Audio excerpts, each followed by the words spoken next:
Good afternoon, ladies and gentlemen, I'm Robin, this is Digital Wilds, and welcome back to Paper Mario the Thousand Year Door, and this definitely isn't the second take I've made of this episode. So we find ourselves with the Shadow Sirens looking for Vivian back in Twilight Town when Duclis runs by. We'll now head over to the X-Naut base and see what they are up to. So after some more evil exposition from Grodus and his X-Naut lackeys, we find out that they're trying to unleash the demon that is behind the Thousand Year Door, and then we will see Tech and Peach having a little moment with... Basically, Tech is trying to override his programming and teach Princess Peach about some of the exposition. We'll learn about the X-Naut's plan, but he doesn't want to do it directly because his programming forbids it, so he pitches it as a quiz. So we have to answer 5 questions. First, what will happen if you collect 7 crystal stars? Well, the Thousand Year Door will open.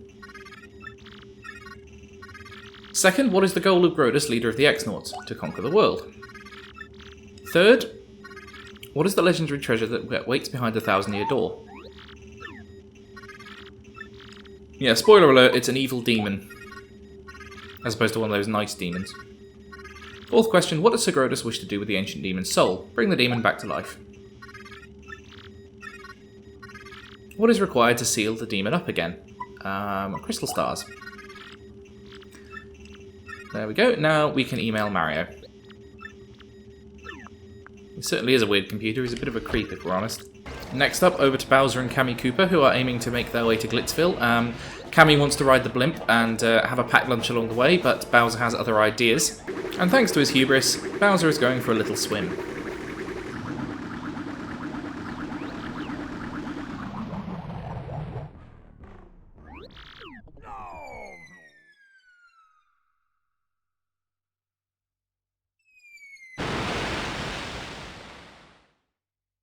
So we get our next Super Bowser Brothers platforming level. This one is slightly more difficult than the first because it involves slightly dodgy swimming controls, but not anything we shouldn't be able to handle. Just got to be careful not to fall down the gaps because that does result in your death. There we go. So first piece of meat for us. Second one there, hopefully we can grab that without too much difficulty, and there we go, we are now Giant Bowser, which makes this level so much easier to get through. Otherwise it can be a bit of a slog, frankly, in terms of movement speed and other things. He's still very slow. Annoyingly, yeah, we're giant but no longer invincible, and if we can hit this bounce pad over here, we'll find the end of the level reasonably swiftly. You just got to take out this Goomba here. He may be one of my minions, but doesn't mean he's not in the way, and bounce our way onto the flag. So yeah, finds himself back in Rogueport, so at least didn't drown out there, but is not in a great mood. All the Toad minions, obviously, still scared of Bowser. He's kind of a folk horror to them. And yeah, Cammy Cooper appears wearing some unique assets, the balloons and the Rawkhawk badge, which is nice. So she's had a great time talking about her excitement of the fights and being overcome with her age, shaking what her mama gave her, I love that line, and the hot dogs being yummy, and yeah, Bowser's not having it. Is that a no? It was terrible, you hear me? I swallowed a dang blooper. I wanted to have fun. Forget it, it's over. Go get me some solid info on Princess Peach and the Crystal Stars, now. Yep, so he is not a happy bunny. Anyway, we are now back in control of Mario and Co. back in Twilight Town. I can't believe it was a fake Mario all that time, so we were all fooled. I'm so sorry, Mario, after all you've done for our town. Did we hurt your feelings? We can say not really, but I'm going to say maybe a little. And it's really awkward. Well, alright, it's okay to be in touch with your feelings. So then, you've brought a shining ray of light to our dim little town. Twilight Town thanks you. Hey Mario, we need to get back to Rogueport, right? Let's go. Please come back to visit anytime you like. So, we are not actually going to head straight back to Rogueport. First things first, we've got to make a quick trip to the shop, for reasons that will become evident later. Basically, the shop in Twilight Town is one of 2 places in the game where you can buy a life shroom, and the other is the shop on the west side of Rogueport, but it's 10 coins more expensive there, so I feel like I might as well grab some value while I'm here. So that's 2 points for us, as well as 2 life shrooms in the bag. That's going to be handy. Now we can head back to Rogueport, and we should be just about to get the email from Princess Peach. Brilliant that we can get signal this far underground. My dear Mario, I have finally learned what the legendary treasure is. It is the spirit of a demon. The X-Nauts plan to revive this 1,000-year-old monster and use its power to take over the world.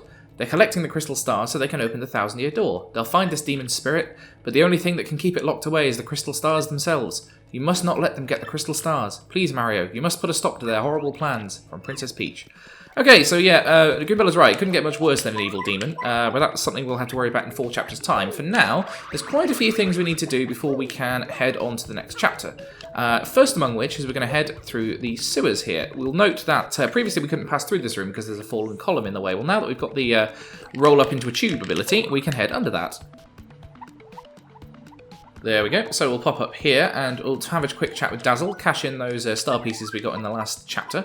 I'm going to go for Heart Finder because picking up more hearts after battles is probably quite handy. No more trade to do for now. Next up, we'll head down this pipe in the room to the right, and if we can just drop down onto the lower level and then head through into this room here, we'll find our next challenge. Yes, this room is full of spikes, and if you get spiked, you get sent back to the beginning of the room. So until you've got Vivian, it's not possible to get through here. Once you do have Vivian, it is slow, but entirely feasible to get through here. Should be able to do it in 4 rounds, yep. And once we've got this chest, we get ourselves the Spike Shield badge. That essentially allows us to jump on spiky foes and can completely change your game.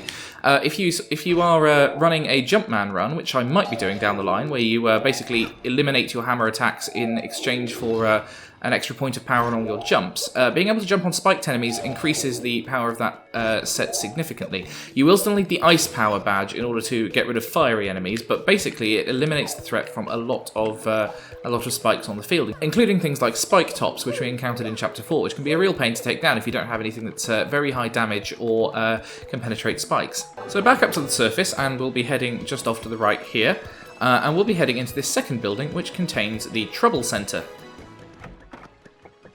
We haven't been in here yet, but it basically contains mini-quests using side characters from the game, which you can use to gather extra coins, items, badges, and so on.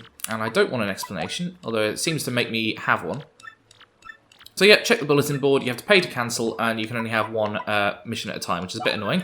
We'll take the one from Zesty, who wants us to find the legendary cookbook. So we need to go and see her in her house in Rogueport Square, and she'll give us the quest, and then we're supposed to go and hand it in. It's a bit of a weird order, because it's entirely possible to find the cookbook before you ever see the trouble, which means that you have to go through the rigmarole of her telling you about it when you already have the book on you and could just hand it over normally. Still, I suppose they need to have some sort of framework for you knowing you're supposed to give it to Zesty. So here we go, in her house, looking grumpy as ever. So, she needs a book by the legendary chef Maitre Dish. Old book that's hard to find, stores don't carry it, and someone who lived in Creepy Steeple had a copy. That's the backstory. And we don't want anything cooked for us right now, but now we can hand over the cookbook, and she'll be able to cook items together in pairs.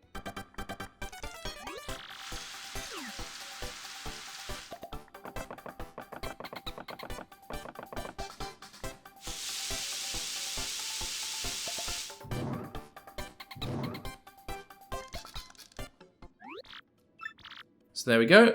Glaze a mushroom with honey syrup for a yummy honey shroom. Use recipes that require 2 ingredients. So we get this as...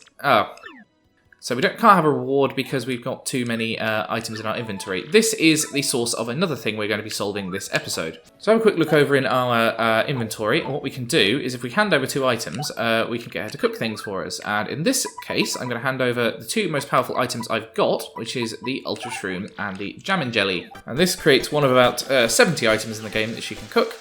We got ourselves a Jelly Ultra, restores 50 HP and 50 FP, so it basically combines the items, and now means we can pick up that honey shroom that she made us earlier. And given that we're on full health, that's probably not that worthwhile for now. We're going to do some more cooking quickly and keep filling up our recipe book. So we're going to take our Mr. Softener here, which reduces enemies' defense, which we don't really need, and we're going to add our point swap to it. And this should allow us to cook up a Courage Shell, which will boost our own defense, which is far more handy in the trials to come. There we go. So we can now bring more stuff to cook with. If we have a look in our journal and go down to recipes, the very final item in the menu, yeah, there are 57 recipes we can make, and we've made 2 of them. I don't know why the Courage Shell is not considered to be a recipe. Maybe because this is an item you can buy elsewhere. Basically, using the point swap on items basically tends to turn them into doing the opposite of what they would usually do. So what's in Charlieton's inventory? Ooh, the W emblem.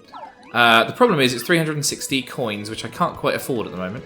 That reminds me, we need to go down to the docks and see if our oil magnate has returned yet, or has anything for us. Nope, he's gone, so he's off on his travels, and we should see him in a couple of chapters' time. Now, if we head into this rightmost house in the posh side of Rogueport, and we'll have a little chat with this blue toad up here. Kid spends all day shut up indoors, hope he's not warped or anything. I sure would like to go to a deserted island where I could write without any worries. Well, you know, we might be having that opportunity more than you do soon, but if we roll out the back here, find ourselves a Shine Sprite.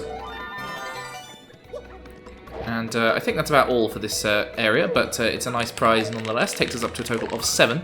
Now, you might be thinking, but Robin, we've got more... oh, it's nice. I like this effect that he pops out of the drawer, by the way, because you do show up in the next door house. Not that there's anything in there, but it's a nice touch.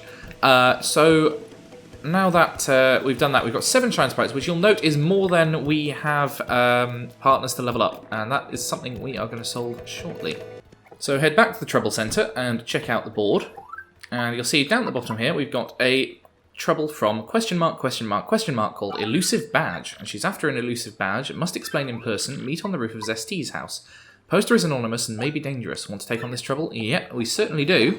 Oh, by the way, we'll find Luigi in here with another one of his partners. Let's just check out what's going on with these guys.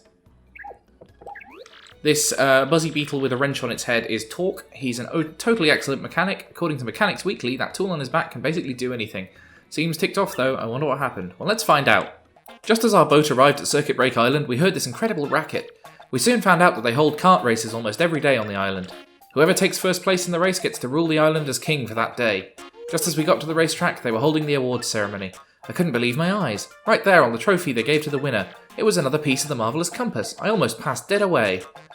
I decided right then and there that the only thing to do was to enter the next race. I mean, I've driven in kart races before, so I thought I'd be okay. Boy, was I wrong. The karts were supercharged machines that could send you airborne with their exhaust. These vehicles were armed with missiles and bazookas. It was anything goes, bro. Of course, I wanted to get right out of there pronto. These drivers were crazed, but I worked up my courage and signed up anyway, and my race day finally came. I got one of the best karts, the Big Green 01. I took my position at the start line, the light went green, I stomped the accelerator, and something bad happened. I was in reverse. The Big Green 01 went rocketing backwards with me yelling. I crashed into the wall behind me hard enough to cut me off mid-screen.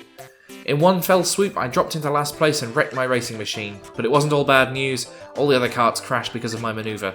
Once I got in gear and took off, I was the only car left. I won by a country mile, bro.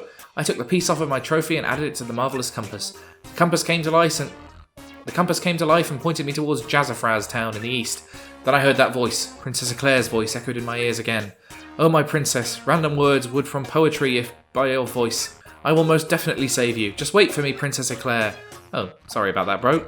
So after that, I got back on my boat and came back here to Rogueport, and that's what's been up with me. So let's see what Torque the Buzzy Beetle has to say about this. Yeah, I'm Torque, and I don't think for a second this dude's telling the whole story. The only reason I lent him my rig was because he got down on his knees and begged. And what happens? He's in it for 1 second before he completely totals it. Idiot. I'm not letting this dip out of my sight until he repays me the 5,000 coin repair costs. Bless him. So you'll note over on this table, by the way, we've got this guy in a sort of pirate's outfit singing a sea shanty. Skull Captain casts his gaze. Red Jewel shines and plays. It's a boom bass a boom festival. Anywho, he will be relevant later, I'm sure, but for now, you've got to climb up to the roof. Won't be having a chat with Toadsworth, very likely, I don't think. Might as well pop into the badge shop while we're here, by the way, see if there's anything worth buying. Honestly, doesn't look like it, to be honest. Nothing I couldn't get elsewhere. And over on Zest's roof, who else could it be but Mrs. Mouse? She is the one with the trouble. She is looking for an elusive badge and can't find it. It's in Hooktail's lair, and it's the room where we defeated Hooktail, and we have to use the wind to find it. Now, it's a very obvious puzzle, but it does mean that we are doing what this game loves best, backtracking. So it's easy enough to get back to Hooktail's castle. We would normally go through the shortcut route in order to get to Petalburg quicker, but actually it's quicker to get to the actual castle if you go the original route where you jump down this pipe in the room where the blooper was. So this remains a castle full of very annoying enemies who are now far too weak to give us any meaningful XP, so I'll try and dodge around as many of them as I can. So after only a couple of quite annoying battles, we've made our way to the top of Hooktail's tower. And if we'll head up here, we'll see that for one thing, the dragon's corpse has disappeared, and in its place, there's a random invisible block back here. So obviously we know what we do with random invisible things. We blow them with Flurry. And it reveals a chest. And what do we get in here? We get ourselves the Attack Effects B, the badge Mrs. Mouse is looking for. Curiously, it's a quest item, so we can't equip it, which is very annoying. There's a lot of stuff in this... There's a lot of area in this room that just doesn't do anything. I think there might be a star piece in here, maybe, but not that I've been able to find. Anyway, with that in hand, we now head straight back down the tower and return to Rogueport. By the way, if you feel like it, you can drop that block, head down here, and get the Last Stand P badge, which drops our allies damage taken by half when they're in danger, which is always a useful thing to have. Drop down here as well. If we drop that purple block, get Coops out, ride it all the way up here, you'll see there's a little alcove here, which if we step through, we get ourselves a star piece. Not a huge gain, but always nice to pick up something I missed the first time round. We will be returning to Hooktail Castle later in the game, but not for another chapter or so. Anywho, back to Rogueport, and we'll head up onto the roof. And here we'll find Mrs. Mouse again. We found the badge for her, give her the Attack Effects B. And now, my sweet, promise to hear me out without getting mad. You see, I was the one who hid that badge. It was a little game of mine. I have to apologise, but I knew you would find it, my handsome cheese hunk. You may have even more badge finding skill than I do. I just thought of something. Perhaps I should just travel with you from now on. Because I'm sure to find lots of badges that way, don't you think? Now about that reward, let's see. Take this badge that you managed to find, but I expect you to lead me to more. So now we can equip the Attack Effects B, and we'll also get ourselves a new partner. The only optional one in this game, this is Mrs. Mouse. And she's kind of in that flurry rank of partners that are perfectly fine, but I never find myself using. Her ability, because she's optional, can't be sort of game critical, so what she'll do is sniff out hidden objects and items, and she'll tell us if there's a star piece in the room or whatever, and it's quite actually useful for that if you're hunting for 100% completion. She's useful to have around. Her Love Slap attack basically pierces enemies' defenses, which again is quite useful if you're fighting like late game clefts or like chain chomps and so on. So we've got ourselves, Mrs. Mouse for now. Is there anything in the area that I've missed? Yes, apparently there is. I have no idea what that could be, but there's probably some kind of panel somewhere in here. Yep, right there, in fact. There we go, an extra star piece for us. Excellent work, Mrs. Mouse. You've got off to a good start. Now, our next portal call is going to be Merlon, so that we can cash in those Shine Sprites and upgrade the two partners we've just got. So first things first, Vivian gets Fiery Jinx, so she can launch a fire attack at every enemy on screen, which is very useful to have. Costs 6 FP, but it's useful if you need to get everything on fire very quickly. And we can also upgrade Mrs. Mouse, whose second attack is Tease. Makes all enemies dizzy, and I almost never use it. Her second tier of upgrade later in the game is Smooch, which gives Mario 10 HP, and is actually quite a useful move to have on hand. You're basically exchanging FP for HP. But sadly, we're not going to get to that for at least another chapter. Now, as I've been going through the game, you may have noticed that we've had a series of problems with not having enough inventory space for items, and it would be great if we could increase that, especially if there was some kind of item that could double our inventory capacity to 20. Turns out there is such an item. It's called the Strange Sack. The problem is that it lives in the Pit of 100 Trials, so guess where we're going for the remainder of this episode? I'm not going to do the whole pit right now because I basically can't do that, but I do have the ability, now that I've got all my partners powered up and I've got a decent selection of healing items, I should be able to make it to floor 50, which is where the Strange Sack lives. So this is the entrance to the Pit of 100 Trials. It's about as forbidding as you'd expect. It basically is a 100 level challenge run.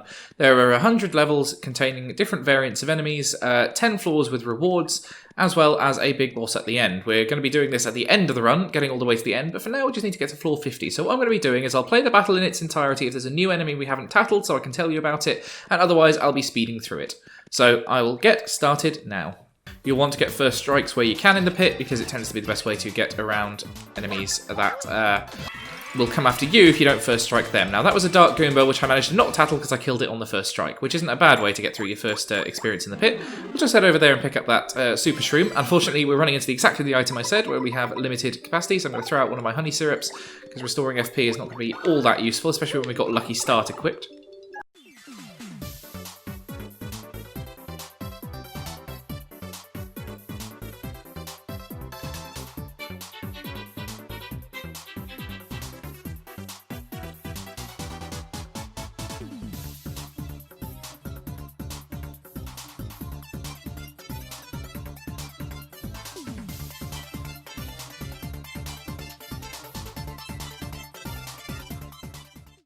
This here on floor 4 is a guy called a mover.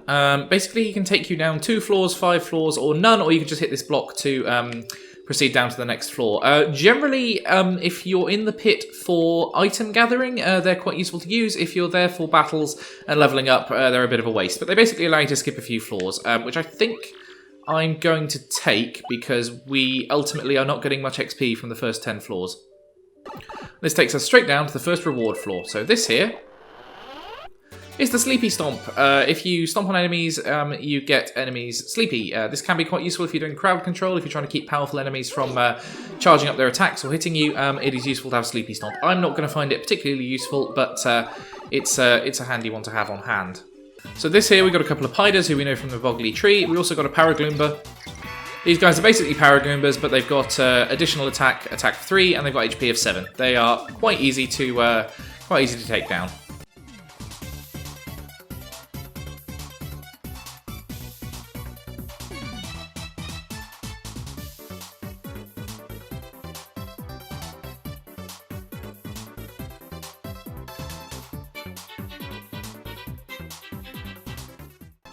Nothing unusual here that's new to Tattle, but good opportunity to show off Mrs. Mouse in battle. So her Love Slap, as we'll see here, you wiggle the analog stick and there she goes, and it can penetrate enemies' defences. Very handy.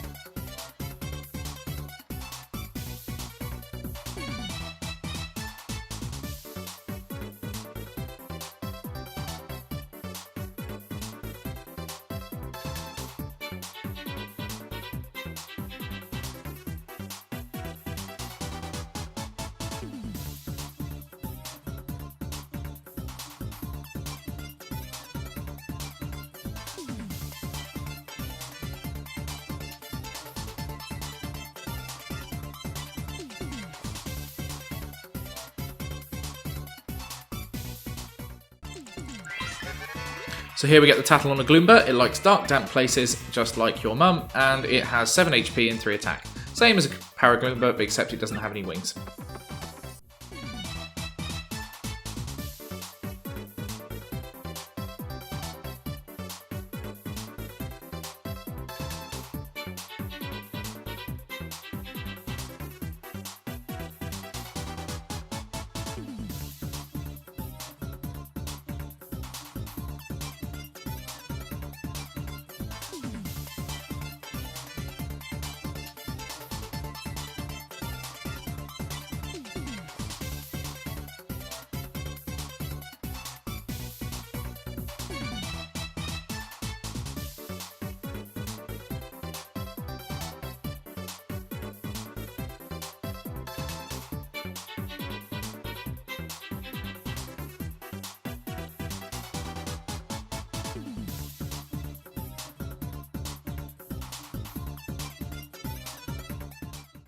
Here we find ourselves on level 20 and we'll get our second reward. This is the Fire Drive badge. That is extremely useful because you can attack all enemies on the ground and inflict fire damage. That becomes extremely helpful during the Pit of 100 Trials because there are going to be enemies that you can't deal much damage to through their defense, and burn damage is ongoing and will help you whittle them down. Charlieton very seldom has anything good and he sells at inflated prices, so he's basically here if you need an emergency boost while you're in the pit, but generally I wouldn't advise shopping from him. You should be bringing in everything you need. Here we go, another mover, but I'm going to keep moving on down.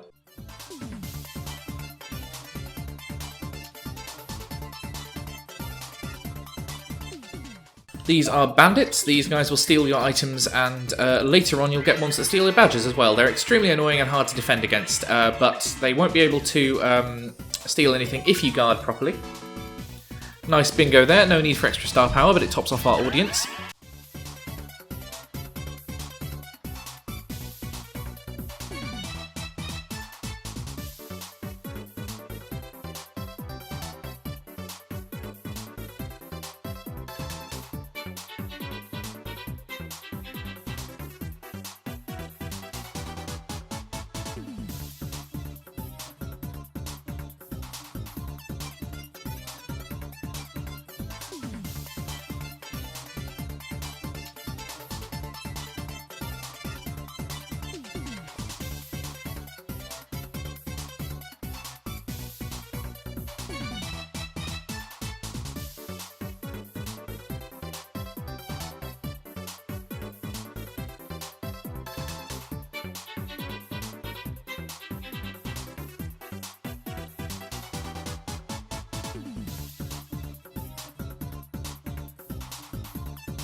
Good opportunity here to show off the Spike Shield badge. We can now jump on these guys with impunity, which I will be doing as soon as I've tackled them. This is a Spiky Gloomba. They are exactly as you'd expect, 7 HP, same attack as a Gloomba +1, and no defense.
We've made it to level 30, and along with starting to pick up some XP from enemies like Booze, we've got ourselves the Zap Tap badge. That is quite useful to have equipped, because it means that enemies that have to make direct contact or lock on, like Swoopulas or Fuzzies, can't do their attacks on Mario. Probably not worth the BP to equip it right now, but once I level up it might be something I consider. Onwards. Oh, another mover here. I'm going to get rid of him because we need to start getting our XP up.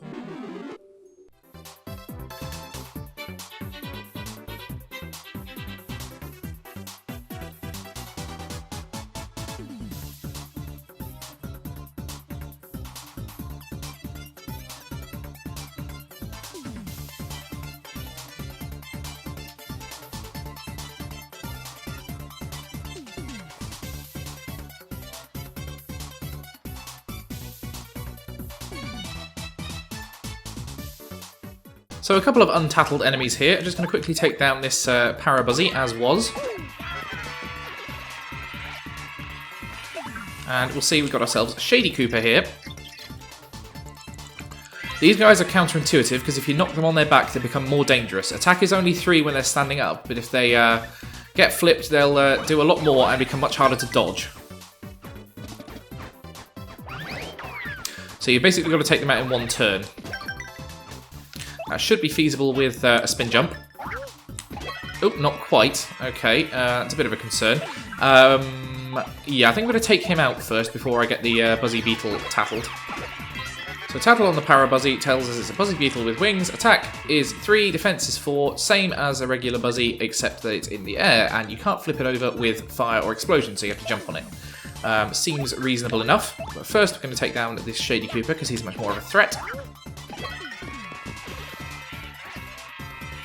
This should also be enough XP to get us up into level 13, which is another excellent side effect of the Pit of 100 Trials. You do start to gain levels very rapidly as you start to encounter enemies who out-level you. Excellent stuff. So another level, we are now up to 13, and we are going to be investing in badge points as usual, because there's stuff I want to equip, including getting the Spike Shield equipped full-time. That's going to be our first priority. The amount of money you get in the Pit of 100 Trials is also a nice little bonus. We've already gone up to about 170, and we should be, I would imagine, probably above 300 by the time we finish our first half of it.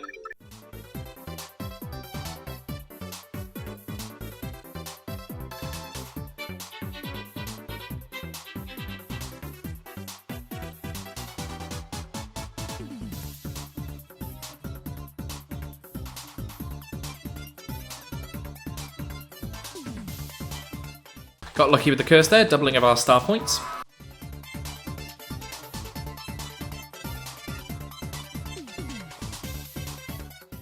This here is a Flower Fuzzy, and it's one of the enemies where Zap Tap is quite useful. It's also the only enemy in the game which can access flower points for its own use.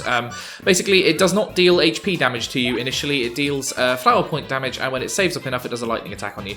But for now, the tattle is going to be on the Dark Koopa over there, who I believe we fought before during the Glitz Pit, but apparently we didn't tattle it then. HP 8, Attack 4, Defense 2. Tougher than the previous Koopas, but still easy to deal with.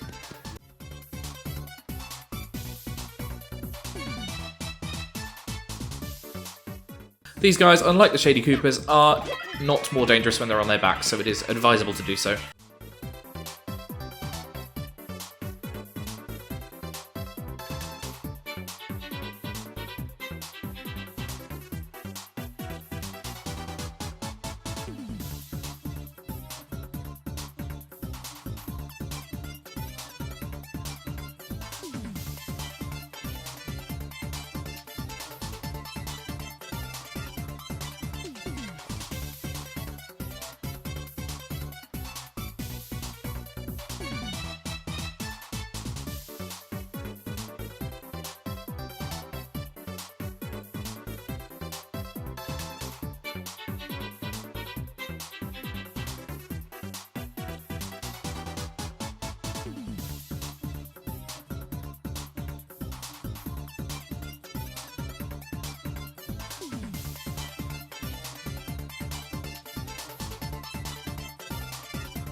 And we are at level 40. We get ourselves the Pity Flower. When Mario takes damage, there is a 30% chance to recover 1 FP. It's honestly not very useful, and I don't think I'll be equipping it. Onwards.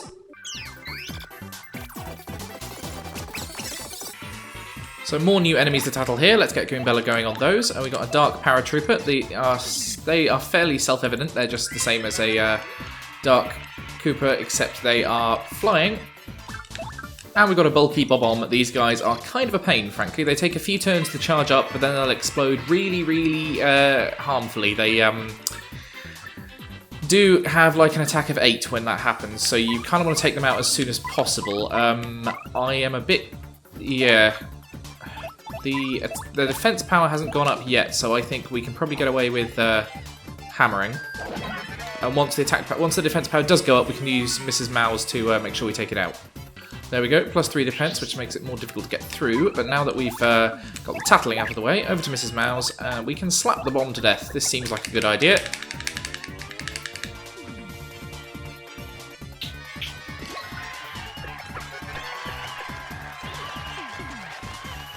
And there we are. And now it's just a simple case of taking out this paratrooper.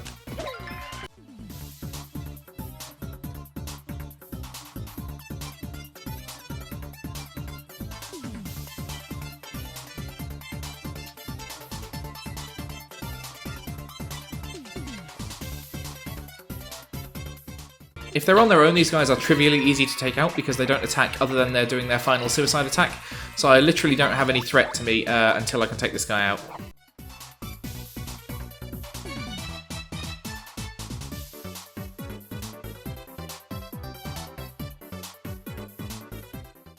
Here we have the lava bubbles. These are something that will come up a lot in the next chapter, but are for now relatively new, so we'll tattle them. They're basically fire spirits, not very high HP, but basically we can't jump on them unless we have ice power equipped, which we currently don't. So they are basically an ember. They're vulnerable to explosions and ice attacks, and they have a risk of causing fire. So we will want to take them out fairly swiftly. I think I'm going to take this one out with a normal hammer, and we'll get the next one on the next turn. They're more dangerous than the paratrooper is, in my view. By the way, you also can't slap them with Mrs. Mouse, but you can hit them with Koops.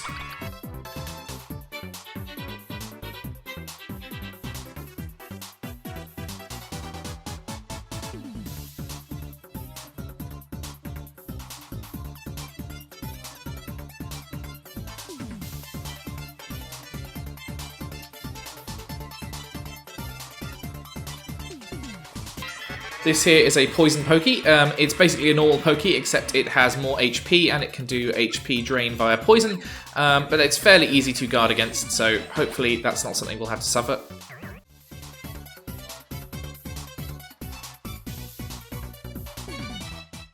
And here we go, another level up, takes us to level 14.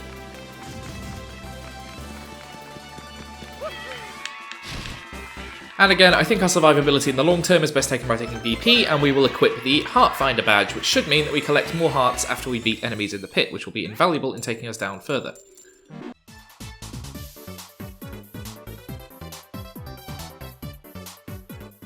These are spike tops, usually very annoying to attack, but our having spike shield makes them much easier to deal with.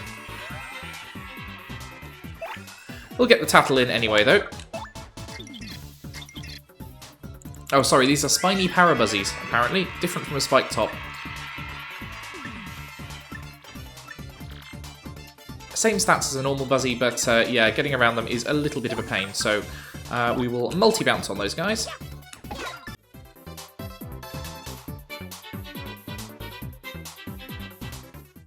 Then another multi-bounce to flip them all over. And Koops should be able to do most of the rest.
Well, here's annoying. That Poison Pokey has a Life Shroom, which will mean it will revive when we stamp on it. Fortunately, we've got Spike Shield, so we can deal damage to all these spiky enemies at once. And then, if we...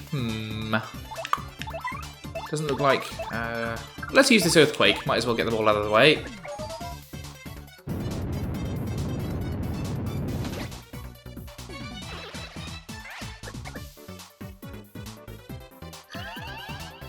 Fortunately, that thing having a Life Shroom means that we'll be quite likely to pick it up when we kill it.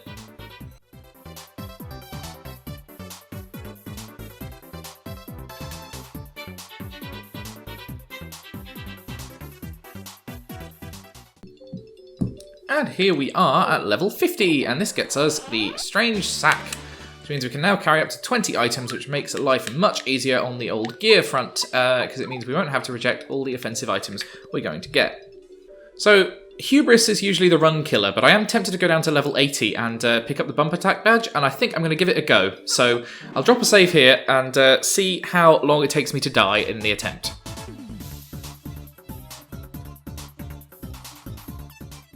These are badge bandits. As the name would imply, if they hit you, they will steal your badges. So it's a good idea not to get hit by them. They also have 12 HP, so you want to be a little bit careful about how you take them on. Things get significantly tougher in the later levels of the pit, so it's not always that easy to get these guys down. Ah, there we go. Quick Change has been stolen. That's annoying. We're going to want that back. And Power Bounce. Great. So all our damage infliction... yeah, okay. Well, that guy's going down. We're not losing Quick Change. That was far too valuable. Oh, great. So we've lost Power Bounce, and we're going to have to re-engage those guys without Power Bounce. Right, we're having Quick Change back, and going to need to quickly re-equip that. We've also lost Power Bounce, which we now don't have in inventory, which does at least give us an opportunity to equip something else for now. We're not actually using power bounce that much at the moment anyway, so I feel like, yeah, possibly a close call. Possibly a couple of danger badges, actually, given that where we are in the pit. A couple of last stands wouldn't go amiss. And a charge, why not? And annoyingly, this spawns more of these guys, although you can sort of use it for XP farming if you want. We might level up after this. You know what, I think this is an excuse to show off our new star attack. This is Art Attack, and it's basically the most powerful move in the game. It is ridiculously broken, as you'll see. Basically, you have to draw around the enemies. For every time you do that, you can do 1 to 3 damage. 3 if you encircle them completely. And you can do this several times. And you'll see that we've just wiped out an enemy spawn in a single turn without any risk of taking damage, and we've got additional damage to spare. So down they all go.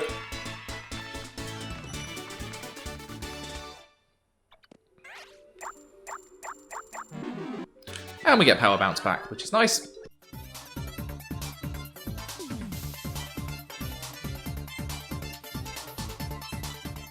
These guys are the Ice Puffs. They can freeze us. They are extremely dangerous, and I don't want to tangle with them too much. I think level 80 is probably a bit optimistic for this stage in the game. We'll go down to 60 and we'll head back to the surface.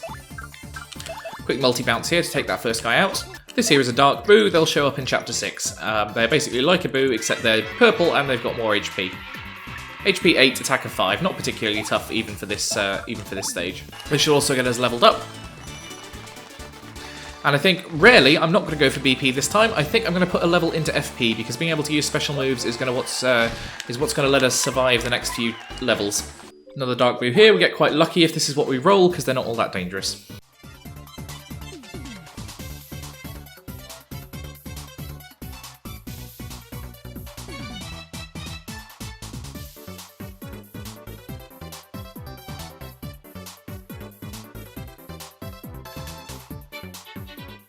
Boos very often waste their invisibility, as that guy in front just did there, and we're now charged up, so we should be able to take him out in one turn.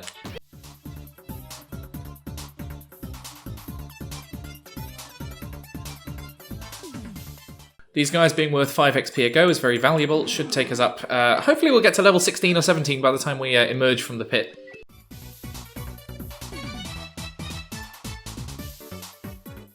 Chain Chomp here, we've already got those tattled, so we can firstly focus on taking out the Boo, and then we can switch over to Mrs. Mouse and slap the Chain Chomps to death.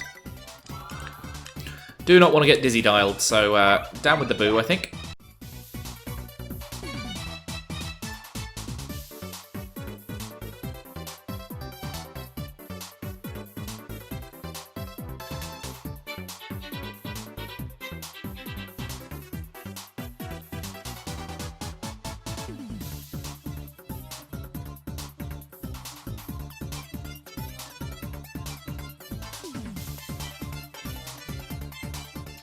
New enemy here, we got ourselves some Moon Clefts. These will show up in Chapter 7. And they have Defense of 5, which is very annoying, so we will need to get Mrs. Mouse on that one. You know what, though? I think we've earned ourselves an Earth Tremor. They've all got 6 HP, we should be able to just take them out in one move.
There we go, another level up.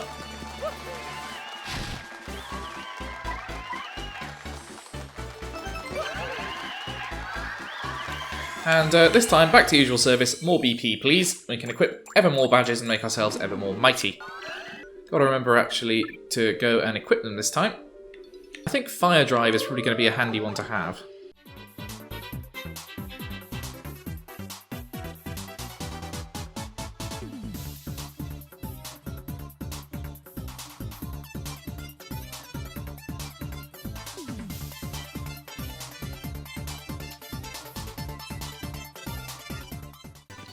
And here we go at level 60, and we get our incredibly useless reward. It is the Double Dip Badge. Allows us to use 2 items in one turn. I don't know why you'd ever want this, but it is that. And then the Triple Tip is what you get at level 70. So the only next worthwhile reward is at level 80, which I don't think we can survive doing, so back up to the surface. Still pretty good run for pre-chapter 5, and thank you for your patience in watching that. We'll just head over quickly and finish off this episode by handing in the most recent Crystal Star.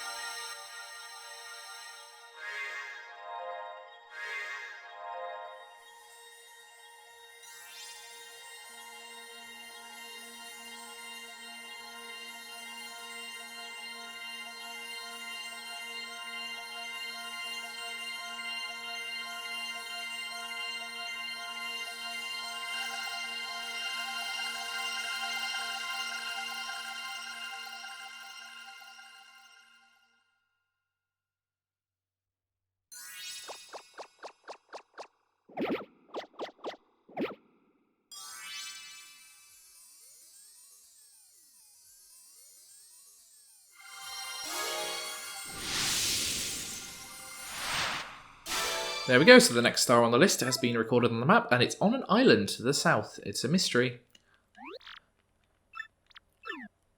And let's check out what Frankly has to say about all this.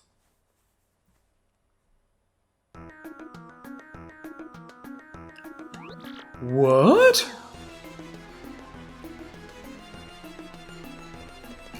That was written in Princess Peach's email? The legendary treasure is actually the spirit of an ancient demon, and those fiends want to use the power of the crystal stars to resurrect it?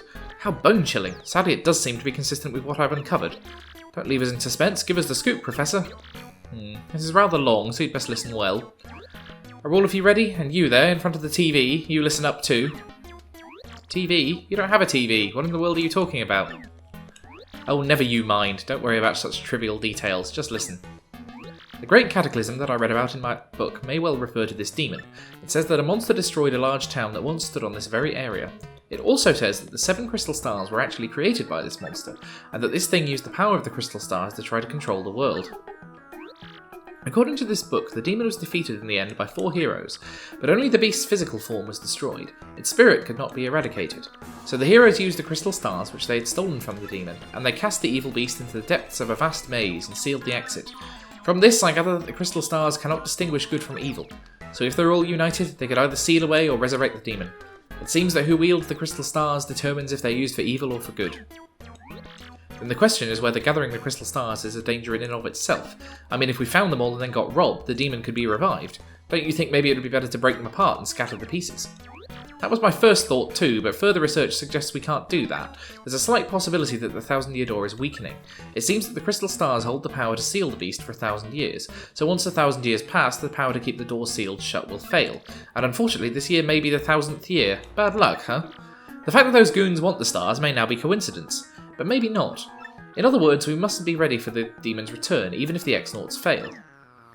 In that case, we've got to go collect the rest of the crystal stars immediately. No time to lose. Where can we find the next one? According to the map, it appears to be somewhere on Keelhall Key. I'm none too familiar with the place, but I've heard countless unsavoury rumours. You know, the usual stuff. Vengeful spirits full of hatred, evil curses, things like that. I'm sure the sea salts down by the harbour know more. You should head there first. And indeed we will do. But first, I think we had better round it off there. Thank you for enduring such a long episode and seeing the first half of Thank you for enduring such a long episode and for sitting through the first half of the Pit of 100 Trials. I'm sure when the game is over, we'll be going and doing the rest, but for now, we are not ready enough to do that. But for now, thank you very much for watching. Thank you very much for listening. I've been Robin, this has been Digital Wilds, and I will see you in the next episode of Paper Mario The 1,000-Year Door. If you want to help me grow the channel, you can always subscribe, and I'm also on Patreon at patreon.com/digitalwilds. Thanks very much.